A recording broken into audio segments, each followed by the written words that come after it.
हरिः ॐ स्वस्ति न इन्द्रो वृद्धश्रवाः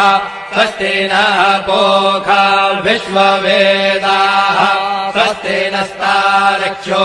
अरिष्टनेमिः स्वस्ति नो बृहस्पतिर्दधातु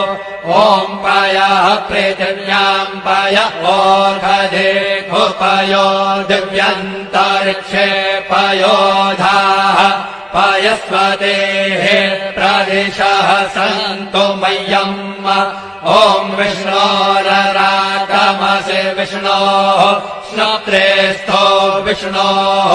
शूरसि विष्णोर्ध्रुवोऽसि वैष्णवमसि विष्णवे त्वा ॐ अग्निर्देवता वातो देवता सूर्यो देवता चन्द्रमा देवता वसवो देवता रुद्रा देवता नित्या देवता मरुतो देवता विश्वे देवा देवता बृहस्पतिर्देवतेन्द्रो देवता वरुणो देवता ॐ चत्वारि शृङ्गात्रयो अस्य पादा द्वे शीरेखे सप्तहस्तासो अस्य